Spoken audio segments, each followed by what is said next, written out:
Thank you very much, Mr. Chairman, sir, for giving me this opportunity to take part in the discussion on the subject. Electoral reforms, in particular, the SIR Special Intensive Revision of the Electoral Rules. Sir, I, on behalf of my party, RSP, register my strong opposition to the manner in which the electoral reforms or the SIR of the electoral rules is being carried out across the country. Sir, SIR was meant to be a routine, transparent and citizen-friendly exercise, has turned into a chaotic, arbitrary process that threatens both the integrity of the electoral rolls and the safety of those forced to undertake that work. So the real intent and purpose of the current SIR raises serious concerns. Both the voters and BLOs are put to untold hardship and suffering and difficulty due to the undue haste steps taken by the Election Commission. Sir, even the integrity and credibility of the Election Commission is under grave suspicion.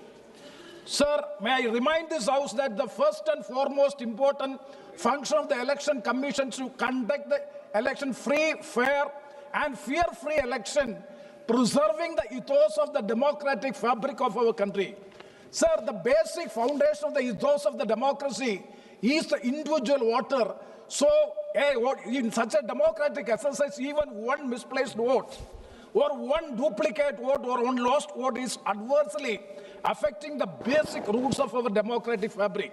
So the present SIR of electoral rolls is resulting in disenfranchisement of large number of people, in particular the poor, downtrodden, marginalized section of the society, that too in particular the minorities as well as the Dalit communities.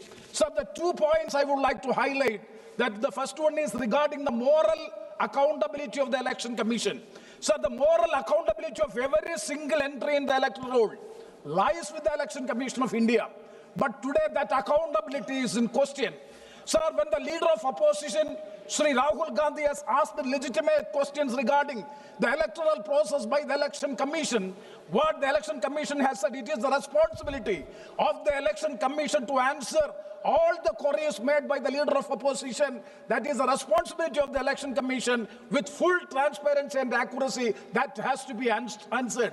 But instead of that, what the Election Commission has did, instead of answering to the questions raised by the leader of the opposition, what you have to give a form in writing so that we will investigate into the matter. That was the response of the Election Commission. Means they are not even respecting the democratic fabric and the democratic ethos of our country. That is the attitude and approach of the Election Commission. So the LOP, the leader of opposition, is not only representing the opposition, but millions of citizens who believe in true spirit of democracy. In such a situation, definitely that has to be heard, that has to be answered by the Election Commission. But unfortunately, the attitude was totally negative. Sir, I'm coming to the second point is regarding the legal accountability. Sir, Article 324 of the Constitution gives ample power to the Election Commission. There is no doubt about it. But at the same time, I would like to say that Article 327, the Parliament is empowered to make the laws. And by virtue of Article 327 of the Constitution, we have made two acts, RP Act of 1950 and RP Act of 1951. Sir, you may kindly see that RP Act of 1950, that is regarding the preparation of the electoral rolls and the revision, and the 51 deals with the entire process of the election. And rules are also framed. Sir, Section 21 of the RP Act, yesterday McWalji, the Honorable Law Minister, was speaking about it. Section 121 of the RP Act 1950 is very specific on the preparation and the revision of the electoral roll. So 21 clause 2 speaks about the summary revision. Clause 3, that is 21 clause 3 speaks about the special intensive revision.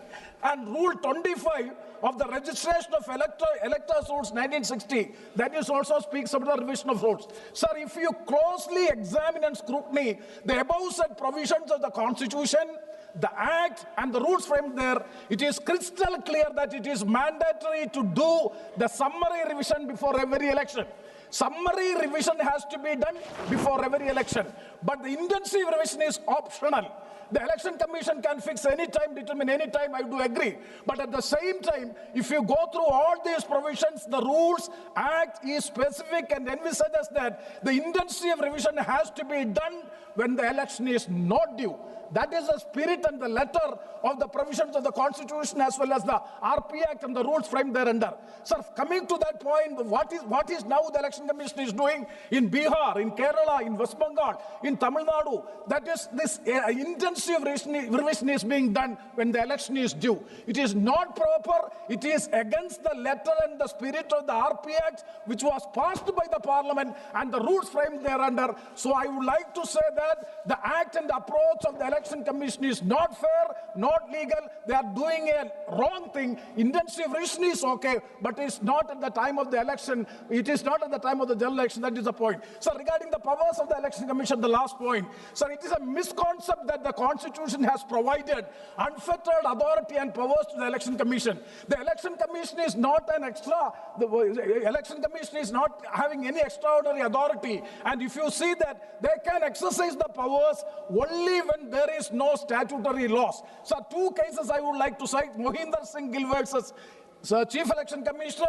A.C. Jose versus Shivan Pillai. The Supreme Court has very specifically stated that Election Commission has plenary powers, but they can exercise it only when there is no specific law to occupy it. And the Election Commission has to abide by the principles of natural justice. The Election Commission is an administrative body which discharges the executive functions, but to be governed by the laws. Further, the Election Commission is listing the documents to prove the citizenship is also wrong. Sir, Election Commission has no power to do so. Election Commission is not a part of the government. Citizenship is Act, sir, I will conclude within 2 minutes. Sir, the Citizenship Act is being governed by the Ministry of Home. And it is a domain, so it is absolutely the right of the Home Ministry to say that what are the list of documents to be produced so as to establish the citizenship. It is absolutely the domain of the Home Ministry. The Home Ministry has to say that these are the documents by which you have to prove the citizenship. It is not the Election Commission. So the Election Commission has no authority to describe or determine the proof of documents so as to prove the citizenship. So I am concluding, sir. So my definite question to the Election Commission through this House: why the Election Commission is not using its own duplicate voter detection software? It is a tool specifically created to ensure the accuracy. And the second question is, why this much of undue haste in having the SIR? Sir, all this would go to show that SIR of electoral is lacking bona fides, and the approach of the Election Commission seems to be a partisan approach, and it is acting as a department of the government, and hence I demand the Election Commission to immediately halt this flawed process and stop the disenfranchisement of the large number of poor people from the electorals. With these words, I conclude.